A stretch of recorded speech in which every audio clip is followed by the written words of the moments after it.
what you want, when you want it, where you want it. This is The Mesh. For organizations looking to enhance their customer relationships, this is Stepping Up Service.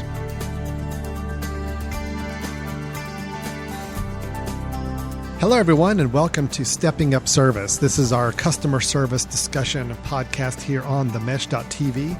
My name is Alan Jackson. I'm with the Jackson Group, a management consulting and survey services firm working with employee and customer satisfaction. And with me is Ed Gagnon, president of Customer Service Solutions, a consulting agency working with organizations on improving their customer service culture and helping them find better goals and results from that. Ed, how are you doing today? I'm doing excellent. How are you doing, Alan? Doing pretty good today. So we have some nice weather outside, so it's really tough to be inside talking in an office here. I'd rather be outside for sure, but it's pretty good out your way, too. You're not too far away from us, right? Right. I'm maybe an hour, 15 minutes away, and it's nice to see some sunshine after we had all that rain during the golf tournament here in Charlotte last week. Oh, were you at the golf tournament by chance? No, not this year. Usually we try to go to a practice round, but we didn't this year, and I think we picked a good year to pass on it. Yeah.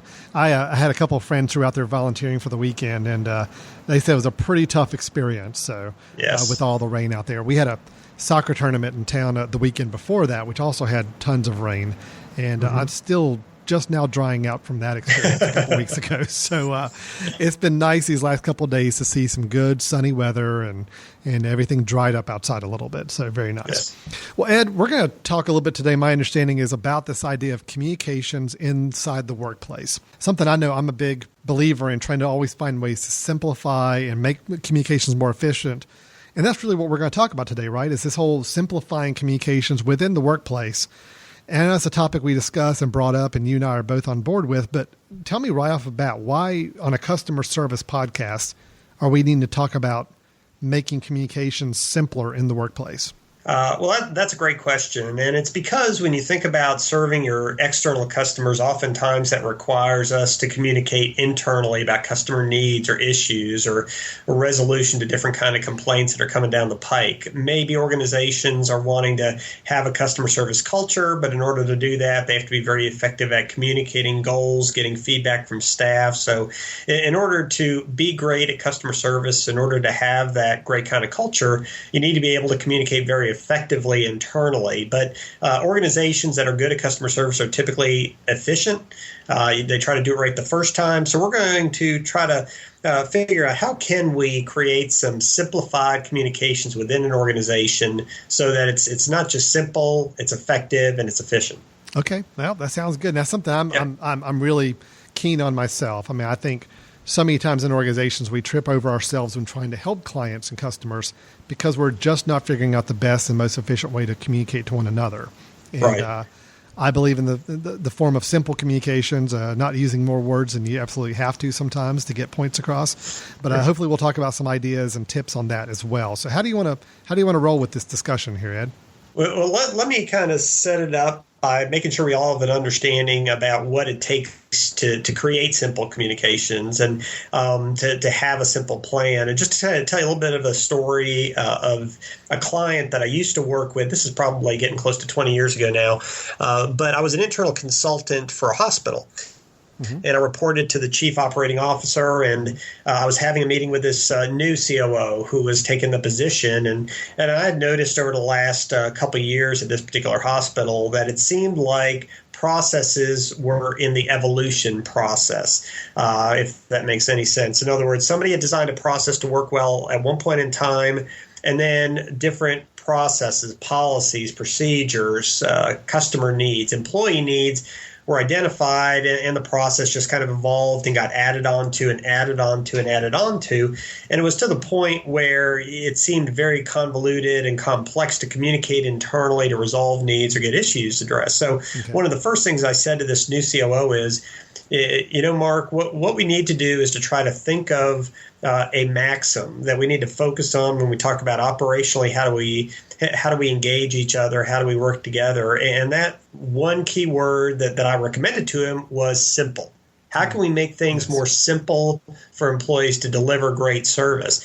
And he said, well, Ed, I understand what you're saying, But you got to realize people in executive positions like this, simple doesn't really jazz us. It doesn't get us excited. It's not challenging enough. And I kind of looked at him awkwardly and I said, Mark, creating something simple is oftentimes one of the hardest things you can do. The easiest thing you can do is to just take a process and, hey, I have a new form. You just add it on to the process. We have a new type of customer and you create a new form and add it on to the process. We have a new division. We just lop processes and policies onto what exists. The easiest thing to do is to just lop on, add on.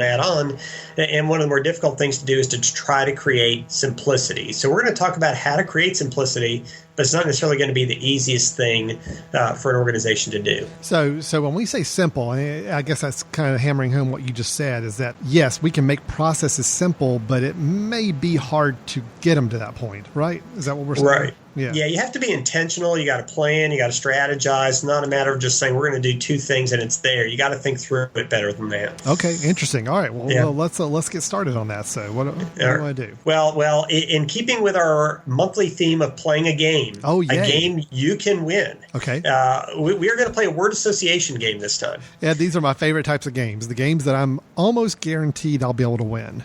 Yes. Yeah. One day we'll have a guest host who actually are competing with somebody, but for today, you are the favorite to win. No, I think we're going to pretty much not do the whole co-host or any other host thing. I like the role that I'm in right now. I like the consistency that I'm able to perform in these games. So I'm pretty good with the way we're going right now. So. Okay, well, we'll see how you do today competing against yourself, Alan. We'll see how that works. For this word association game, we're going to not play it necessarily the same way you might typically play it, where I say a word, you say the first word that comes to your mind, we go back and forth. The way this is going to work is I will say one word, and then you'll just say several different words that come to mind, several different words that you think define or describe or give examples of that word. So you ready for the first word? Absolutely. Okay, and this isn't one of the formal keywords we'll be talking about, but this will help us to set the table for the rest of our time together. The word is simple. Simple. What comes to mind? Elegant. Clean. Quick. Let's see, other words. You need some more words here. How about simplicity? What comes to mind? Simplicity. Easy. Again, clean, efficient, uncluttered, uncomplicated. Okay. Wow, you're actually quite good at this. I know. I practice a lot. So at home, I have my kids just throw words at me all the time, and I just have to kind of word associate. It's something we do at the house. Yeah.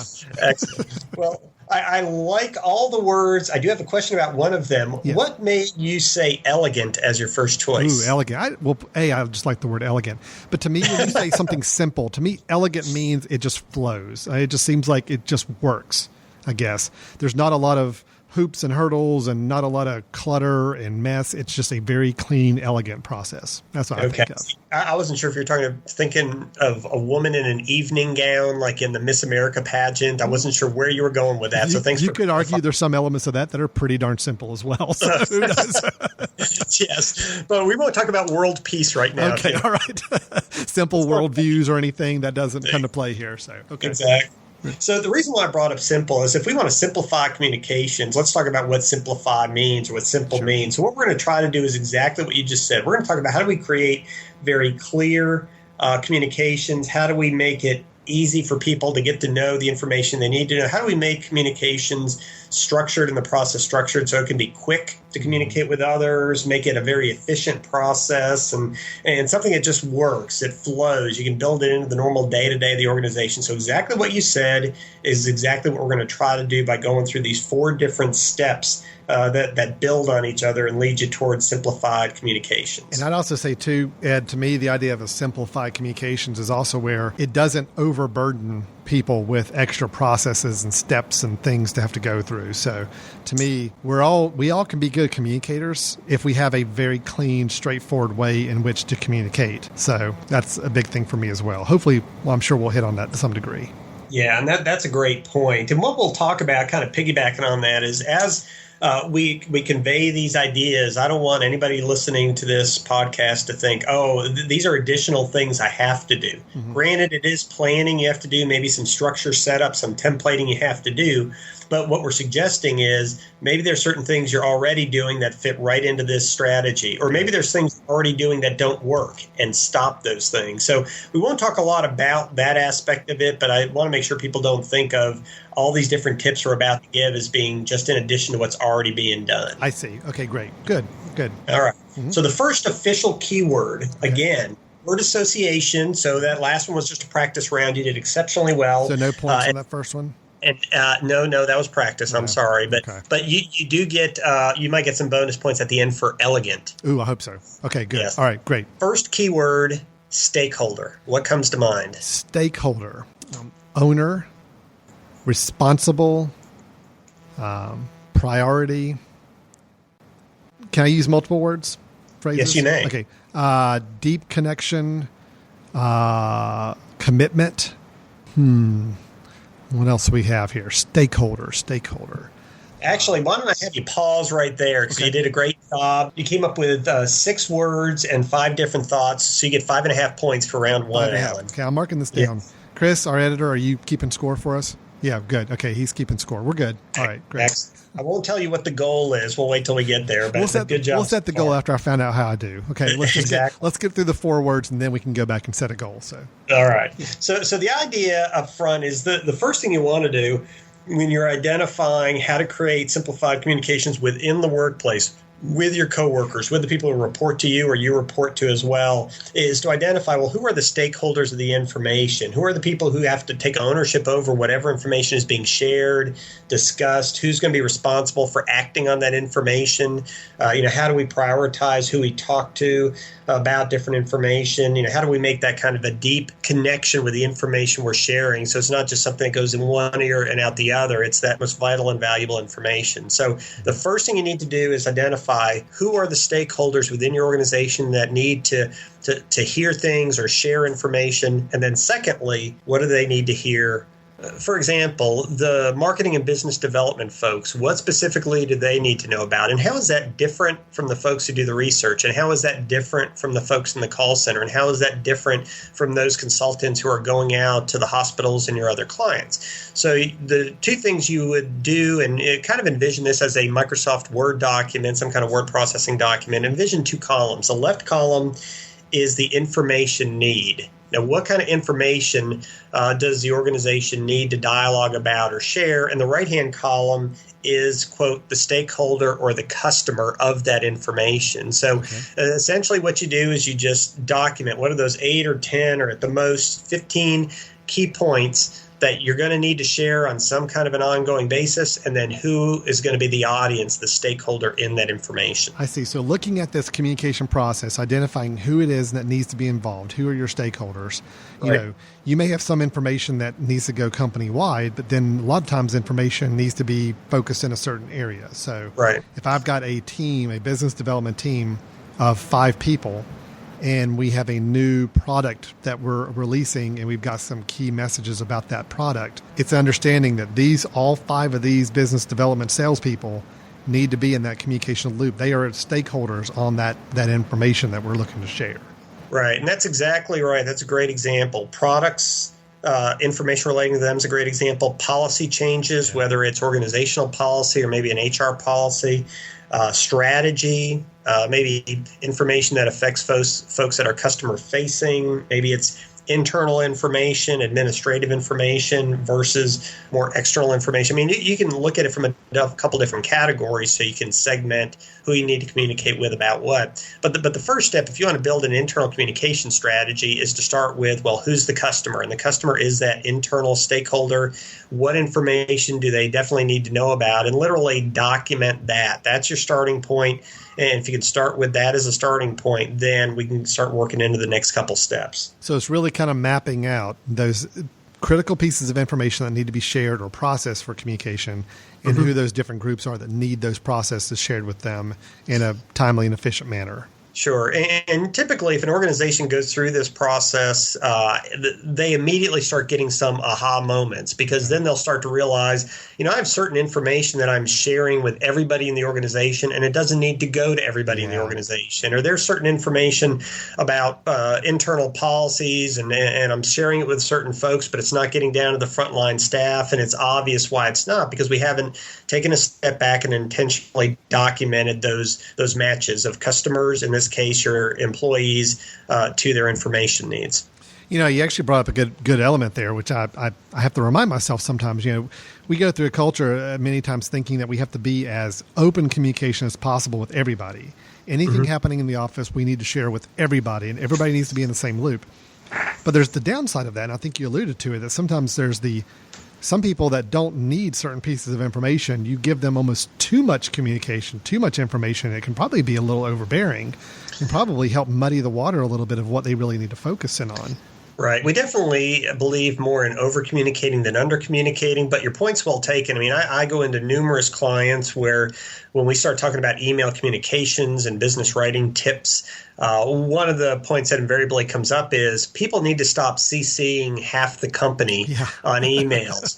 And you don't think about that. You're sending one email, but now you have 10 or 20 or 30 people who are having to spend 5 minutes each reading an email. So then you're dealing with 3 hours of labor time reading an email that's only there for informational purposes, when if we'd be a little bit more efficient about it, it might actually make the organization more productive and efficient. Nice. Okay, good point. All right, great. You're ready for keyword number 2? Absolutely. All right. What are the first words to come to your mind when you hear the keyword preference? Preference. I hear opinion. I hear like. I hear favoritism. I hear leanings, favorites.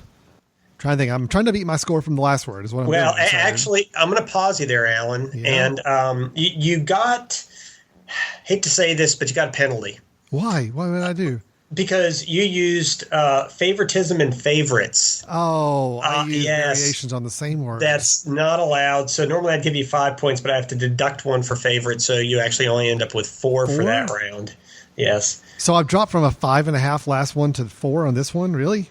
Yes. Did but you the level count of this correctly? difficulty. Can you go back and recalculate them? I did. Luckily for you, just like with the Olympics, the level of difficulty increases. So don't feel like you have to continually increase your number of correct answers. Okay, so we'll properly wait and adjust the scores at the end of the round. Is that what we'll do for difficulty? Yes, you'll have a degree of difficulty on every one of these. Fine, 4. Give me a 4. That's fine. It gives me something to excel from the next round. Well, very good. And when you were talking about preferences, you used words like opinion, like, learning. You used favoritism twice, but I'll leave that. I won't belabor that. But the idea here is when you're dealing with communications, if the goal of the communication is to be understood and to be heard, people have to be willing to listen to and hear before they're going to understand what you're conveying. You have to communicate in a way that they prefer to be communicated with. Okay. So one aspect of this is we really need to make sure that we're not just saying, hey, email's the easiest way for me to communicate, so I'm going to communicate via email, or I'm a talker. I don't know if you have anybody in your organization that prefers that face-to-face or prefers that speech as opposed to sitting at the computer. Nobody that you're related to, I'm sure. No. And there's absolutely nobody in my family or anybody that enjoys just sitting and talking with people face-to-face. Not a bit. So well, good. We're a very shy people here, the Jackson clan. Yes, you are. So the idea here is, from a leadership perspective, sometimes we impose our preferences for communication on others, but if the goal is to be heard and then based on what was heard to be understood, we really have to think of who that stakeholder, who that audience is. So the next step in the process is to look at all of those customers, all of those stakeholders in the right-hand column and say, what is their preferred method of receiving information? What method is going to work best for conveying information, getting that dialogue going, and actually add that to this table. So it might be the intranet. It might be a physical bulletin board in an employee break room. It might be having a periodic town hall where the leader or one of the managers is talking to staff. Maybe it is the occasional email blast or your weekly business meetings. But even though those are the vehicles, you want to base what information you're sharing with whom to a large extent on what's going to work. And a lot of that comes down to preference. And if I can go back to my superior word association skills for a moment. Yes. One of the first words I used when you asked me about the word preference was opinion. And I think to kind of expand on what you're explaining there a little bit, the way I see it is everybody has a preference for the way they wish to be communicated with.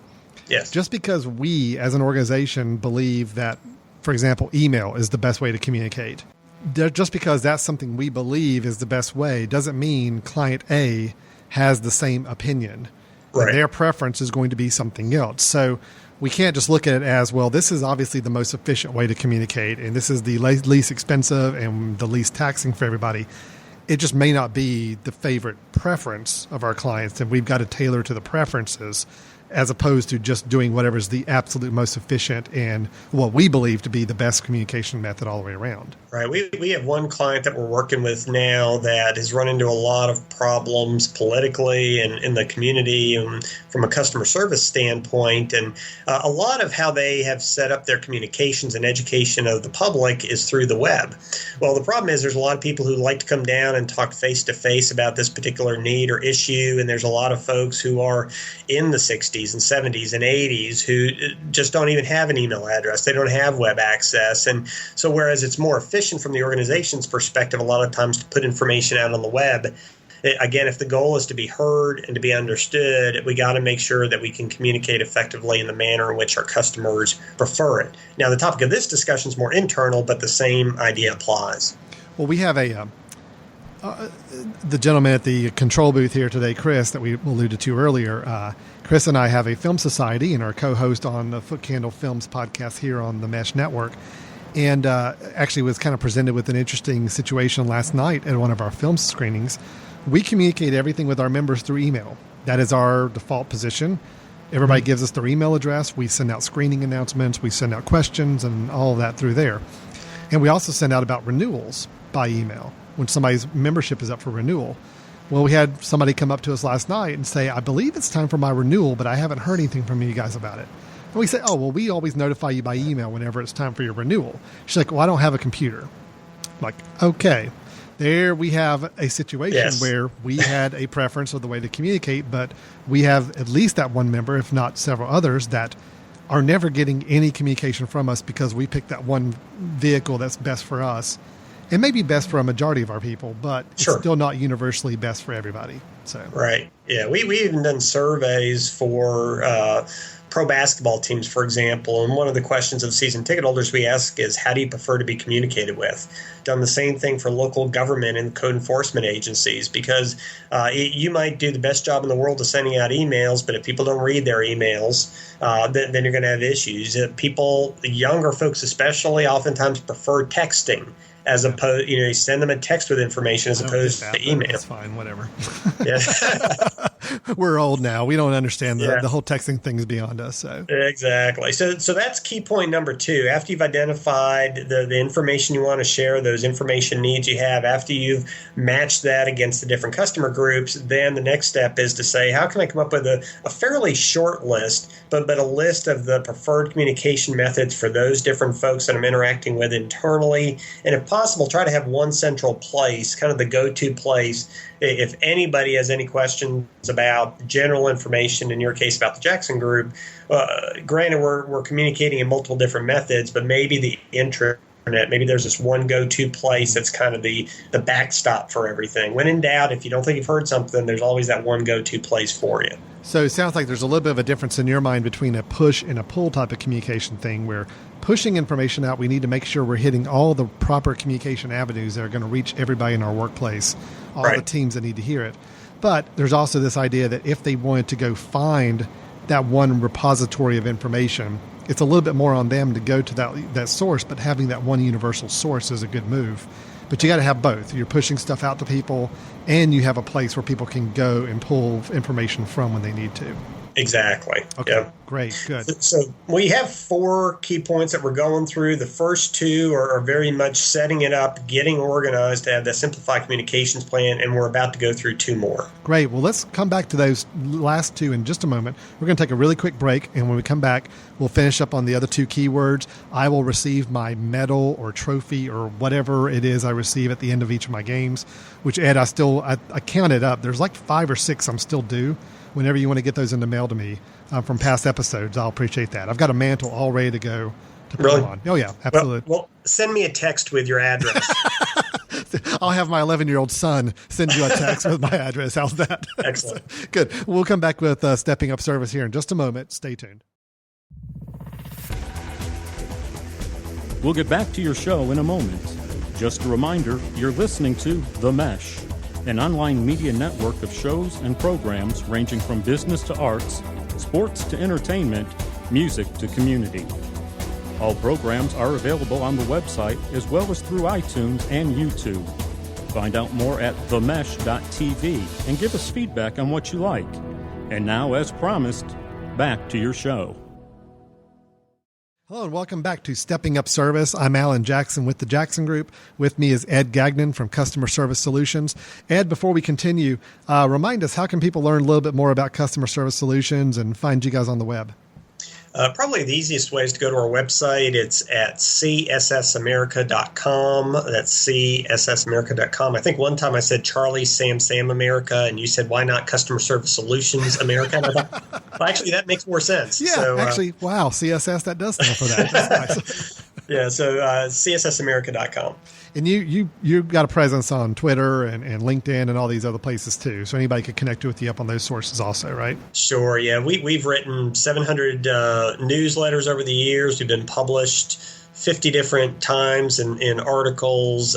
Got the blog with something like 200 postings. I mean, there's so much free information on customer service we can share. You said 700 newsletters. Ed, I've only counted 694 because I keep them all. I print them out. I've got a folder.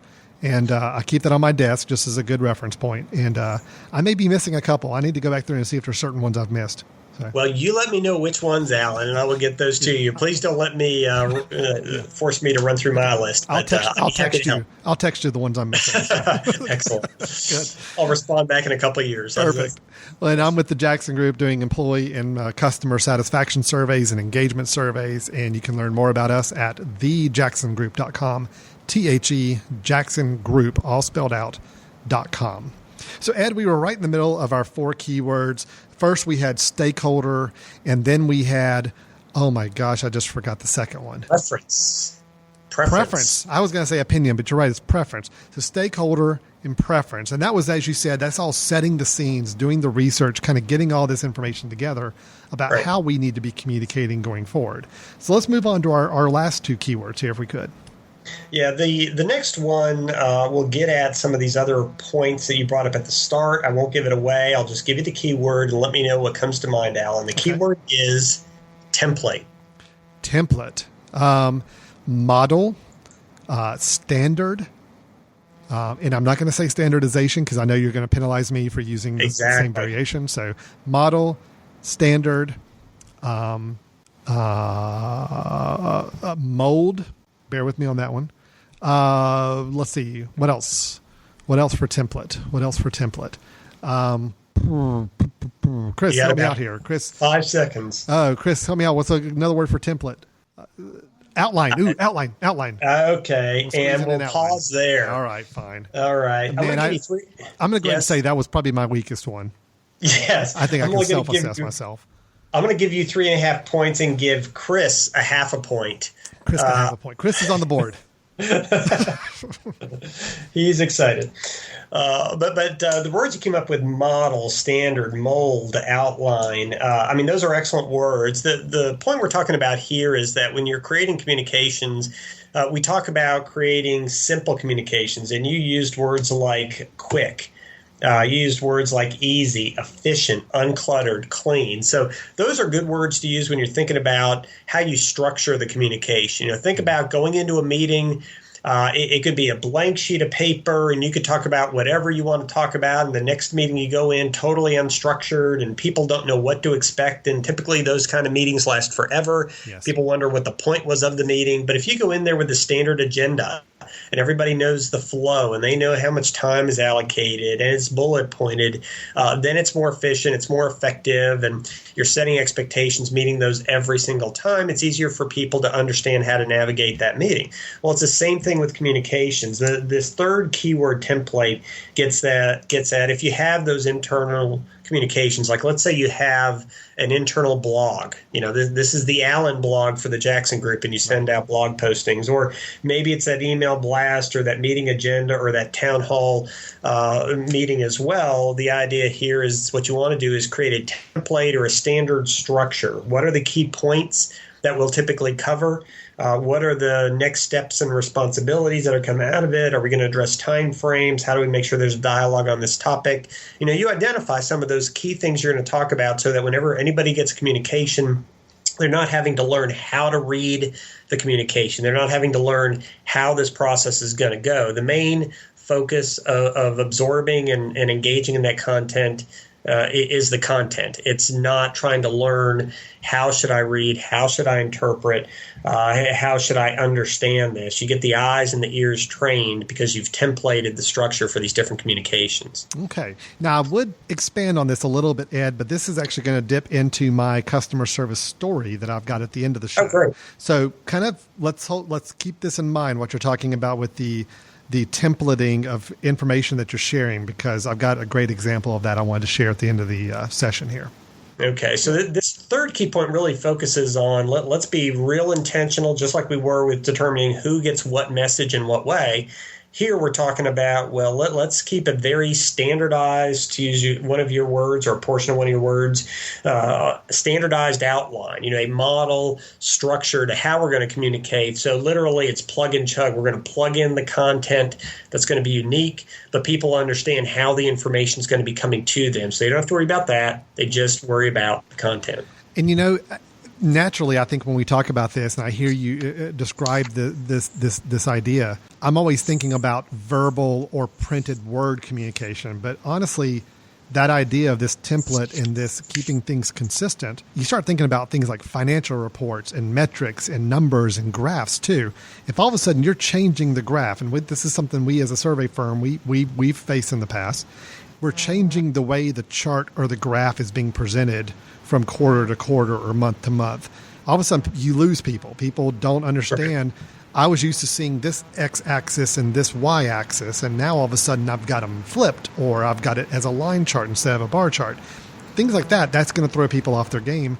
And you spend more time re-educating everybody on how to now read these new reports, when if you had just had that template and stuck to it, you know that information is going to carry forward, and it's going to be much quicker and easier for people to digest it when they get it.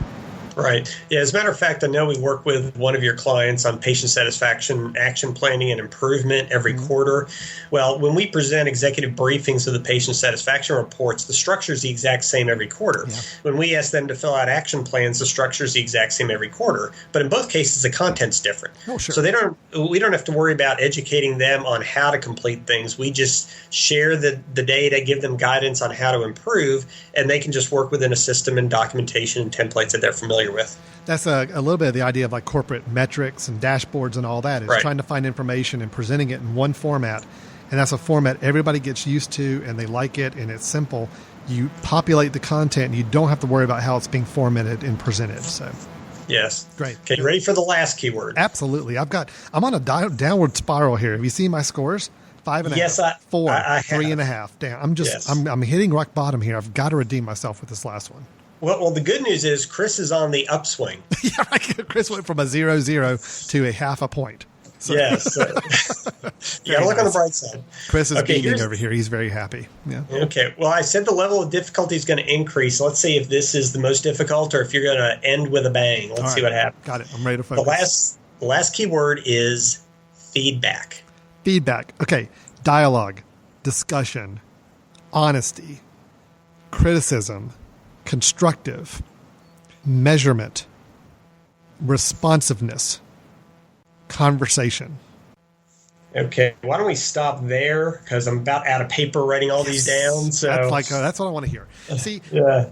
Ed, I got to tell you, I kind of sandbagged the last two because I knew I wanted to go out so high on the end here. So I kind of held myself back. And I really felt like this time I was in the zone. So how did I do? Well, actually, you got 8 points, but I'm going to give you a bonus 9th point. Yes, of course you are. What was that again? Because you used criticism and you followed that out with constructive, and you can actually put those together as constructive criticism. Yes, you could, but I chose wisely to break them into two separate words. So you got 3 points out of those two words. So that's actually excellent. The fourth key word is feedback. And like with anything in business, you can't launch a new process, launch a new product that is good, well designed for that one point in time, and expect that it's still going to be good and well designed a week from now, a month from now, a year from now, 2 years from now. Yes. So whatever simplified communication plan that you develop that is focused on sharing specific information with specific internal customers in specific preferred manners, as well using these templated resources, you have to make sure you have ongoing feedback about whether or not it's working. Yeah. I mean, you're literally tracking, are people getting the messages that you're conveying? Are the messages getting reinforced? Are the staff acting on them? So you need to make sure that however you simplify the communications, you realize it's just for a point in time, and we have to make sure we have that continuous improvement mindset so that there is ongoing dialogue. You are requesting constructive feedback or criticism. You are measuring how well it's worked, and you're getting the responsiveness you're looking for. And I will refer listeners back to us talking about this idea of having a continuous improvement mindset. It's always looking at processes, always looking at things setting up, and making sure we're always evaluating them and finding ways to improve them, being constant about that improvement. Now, take a system like a communication system, and you're looking for that kind of feedback. What do you normally see as some great, I mean, I know it's going to vary from organization to organization, but what are some great ways for people to try to get feedback on how a communication system may be being received, or whether it's really the right fit for us now or not? Yeah, you can look at it from, say, 3 different perspectives. Let's start with just informal dialogue, where you're literally in meetings and say, I know we rolled out some new products last month. Who can tell me what the product is, and who can tell me what that product does? Or I know we've rolled out this new initiative to better serve our customers and resolve issues more quickly.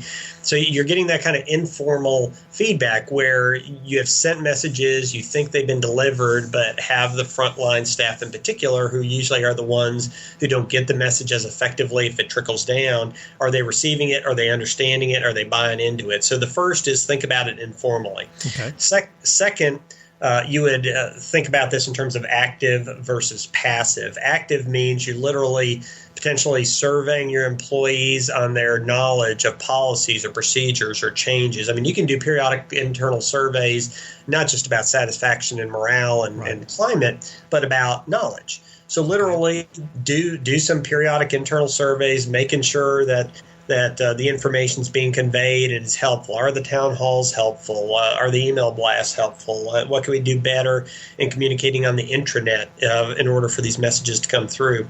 And then when we talk about passive, what I mean there is, let's say you do have an intranet. You can look at how many hits am I getting on certain pages. So it's not like you're having to go and seek information. It's just sitting there for you to look at. If you're sending emails, how many people are actually opening these emails? Sure. Because we can make assumptions that, hey, we're sending it, so therefore it's being received and understood, but it might not be.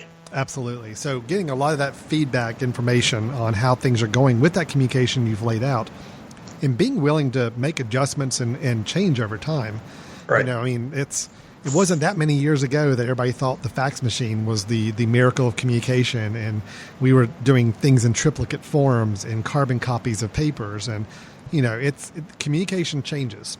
And I think you're right. I still see some organizations to this day that are still rooted in some of those older style communications. It may be a comfort thing for them, but I guarantee you their staff and their team that they're building over time, it's not the most efficient and simple ways for them to communicate. So you're not getting your full effectiveness out of a communication plan or your team if you're forcing them into models or processes that have become outdated. Right. And both your firm and our firm, we do a lot of research, and we try to help our clients to learn and change and improve based on what the customers are telling them. Well, organizations need to do the same thing internally. What can we learn and change and improve based on what our employees are telling us? I mean, we stopped using carrier pigeons last week, I believe, and mainly because we just found it probably wasn't the most effective way to send invoices to our clients and all those things. So we decided to stop that because we just felt like, time has moved on, and we are now we're now faxing over everything to everybody. Excellent. Well, we're trying to keep up with times. So. Yeah, you're consistently 1 century behind, Alan. So the idea is that to create simplicity is very important, but it's not very easy all the time. So what you want to do is start out by literally saying, who are my stakeholders in the organization and what information do I need to convey to whom? So you set up that chart. Left side is information needs. The middle column is that customer, that internal stakeholder. The next is preference. How should we communicate with those stakeholders about the various pieces of information? Structure your templates, standardize how you present information so that they get used to how to receive it and they can focus more on the content than understanding how it's being delivered. And then make sure you have that continuous improvement, that feedback loop going on and on and on so you can constantly improve how you communicate internally. And you're right in saying that. I mean, I look at it and it's 4 words, it's 4 steps. It looks on paper, oh, this is a piece of cake. It's simple. No, as somebody who, I've gone through several of these steps many times before. It is a lot of work, but you're working and you're putting in all this energy in the front end, knowing that over time, if you can implement these changes and get this process simplified, you're looking at a much, much more efficient and streamlined workforce. Exactly. And I guarantee you, just because of all the engagement surveys we do with employees around the country, communications are such a critical aspect to how an employee feels about their workplace. If they don't feel like they're getting communication in a timely manner, if they don't feel like they're getting the type of information that's relevant to them, and if they themselves have a hard time getting communications back out, those are huge demotivators for people in an engaged workforce. And you'd hate to think that an antiquated, complex communication process is what causes you to lose some really critical employees you may have.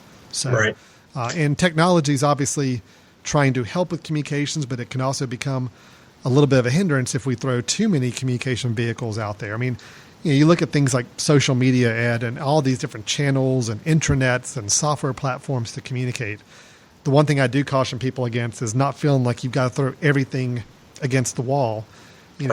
There may be 5 different great software platforms for doing communication. You kind of need to find your one standard template and get everybody on board with that, and not just say, well, we can use Twitter, we can use texting, we can use interoffice chat, we can use this. You need to standardize on something. Like you said, set that template that's going to be the most effective for the largest number of people in your team. Right. And that's a lot easier to do internally with your employees than externally. I mean, customers communicate how they want to communicate, but internally, you do have a little bit more control over what are the primary methods of communication to push information, to pull information, to create that dialogue. So, make sure that you're doing what's going to be right for your company, right for your employees. Yeah, absolutely. Well, good. Well, this is good information. And again, just to kind of restate what we talked about at the beginning. We are talking about simplifying communications within the workforce, but really, as you alluded to at the beginning, an organization that has that process down pat and is not tripping all over itself trying to communicate internally has a much better chance of really reaching out to the customer and providing them with the best service possible. And so it's important that we get our internal communications cleaned up in efforts to make sure our clients are getting the best service they can get in the long run as well. Right. Yeah. The better you can talk internally, resolve internally, expedite internally, the better you can resolve, talk, and expedite with the customer. All right. Very good. These are some great pieces of advice and some things I need to always be reminding myself that we need to be doing in our own office as well. So, all right. Ed, do you have we normally try to wrap up the show with a story, kind of a customer service story. And I alluded to the fact earlier that I have one that kind of ties in with this simplified communication. Do you have one by chance, or? Yeah, it's very short, very simple, but yes, I have one. Okay. Why don't you go on ahead then? Okay. This is positive, and this is just one of those little things. Going to the grocery store last week, I'll call the lady Madge. I was in a line It was what I thought was the shortest line to check out of the grocery store. There was somebody ahead of me, and there was this lady to the side who was an employee at this grocery store. It looked like her aisle was closed, so that's why I didn't go there. But Madge stopped what she was doing at the register. She walked toward me. She smiled. She said, I'll be happy to take you over here. She came and got me. She chit-chatted with me, said, how are you doing today? And then she asked the typical, did you find everything you needed? And then she chit-chatted the whole time during the conversation. But the reason why I bring up that one very simple example is because she went to me. Mm-hmm. It wasn't a matter of me having to seek somebody out, or if I came up to them, then they would go through their standard activity. It was this person who was an employee who was not going to get paid a penny more whether she came to me or not. She came to me. She initiated the conversation. She wanted to know how I was doing before she went through the standard scripting. And she was just somebody who was proactive and pleasant, something you don't see enough nowadays. Oh, that's so nice when that happens. I mean, I've got a huge hang up whenever I go to some of these big box hardware stores where it's just aisles and aisles and aisles of things. And it honestly feels like I spend half my time there trying to find somebody to ask a question to. Now, when I find them, they're always very nice and they're hospitable and helpful. But I want somebody seeking me out and knowing that my job is to make sure if anybody's wandering these aisles with the slightest bit of puzzlement in their look or looking like they're lost, I've got to go help them. I would need to go ask them. And I wish more, as these organizations and stores get bigger and bigger, it becomes a harder challenge, but it becomes even more important, though, for the customer. So. Right. Yeah. As a matter of fact, we did a tip of the week a week or two ago called Seek Confusion. And it talked about how employees need to seek out customers and proactively engage them if the customer looks the least bit confused, the least bit unsure. Yep, absolutely. I think that's huge. As these companies, these stores, these chain retail places are getting bigger and more encompassing, that becomes a real challenge in a lot of places.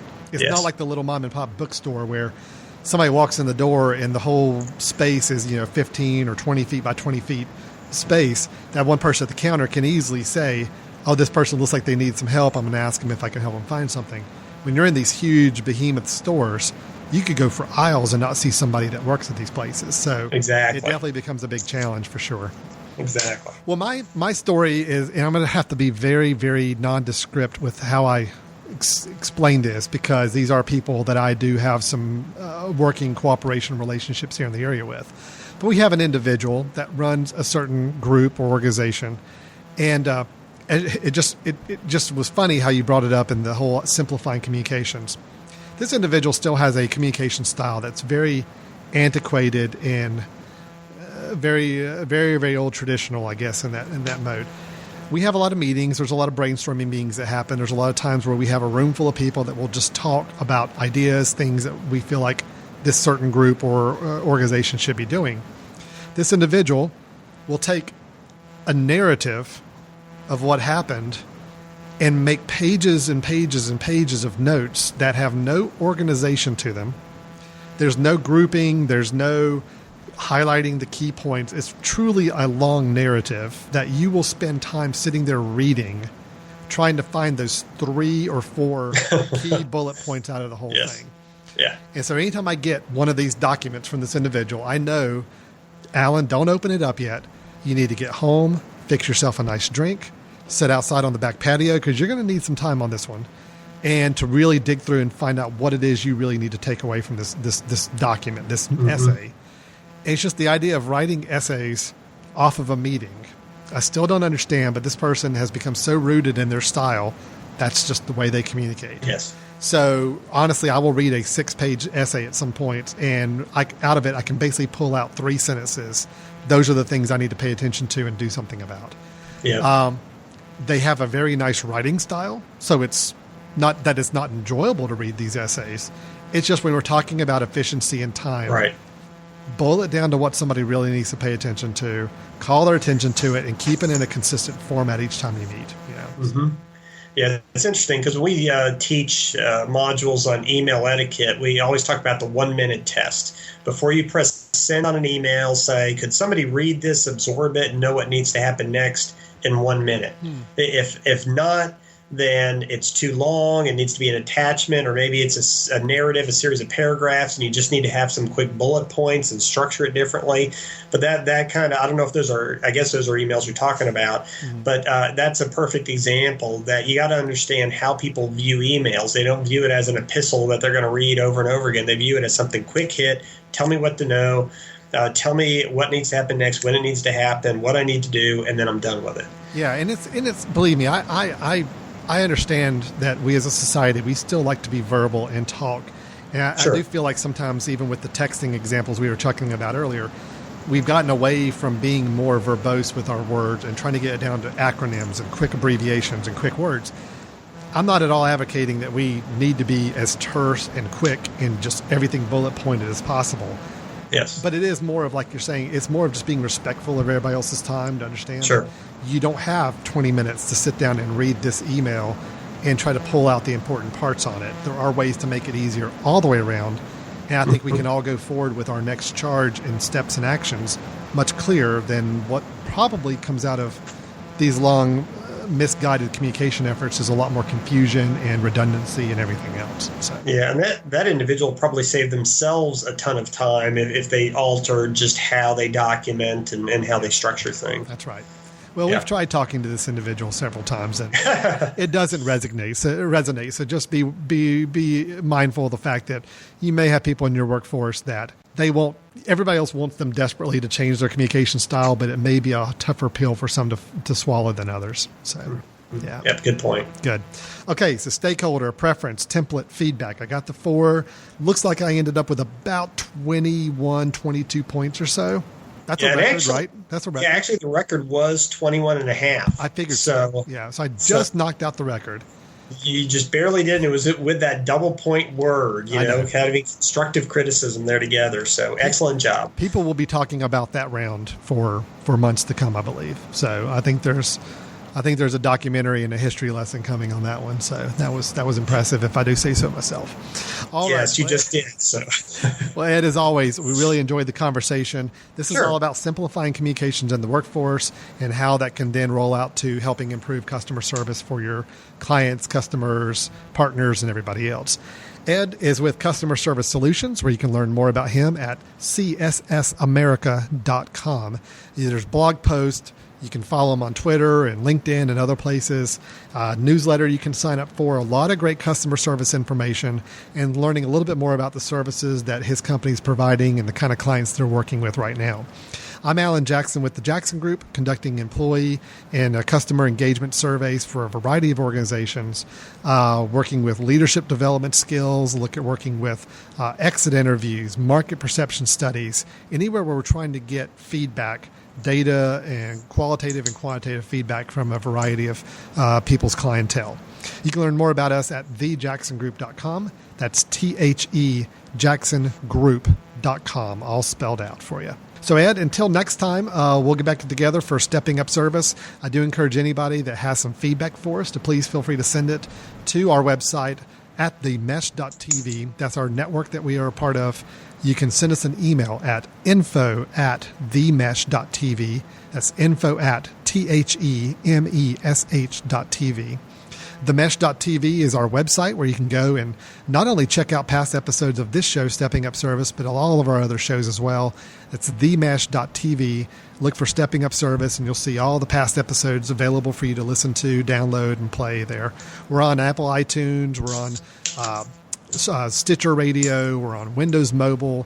All these different platforms you can find us on. So just look us up there and feel free to subscribe to the show. That's a good way to make sure that every time we post a new episode, you get a new one downloaded to you automatically without you having to go out and find the information. Again, Ed, we're providing communication solutions for people to make it easy and simple.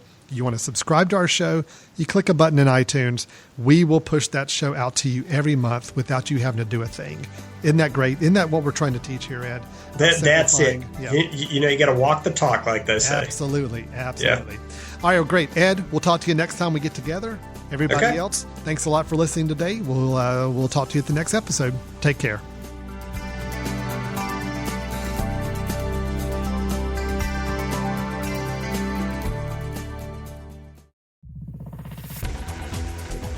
You've been listening to The Mesh, an online media network of shows and programs ranging from business to arts, sports to entertainment, music to community. All programs are available on the website as well as through iTunes and YouTube. Check us out online at themesh.tv. Discover other network shows and give us feedback on what you just heard.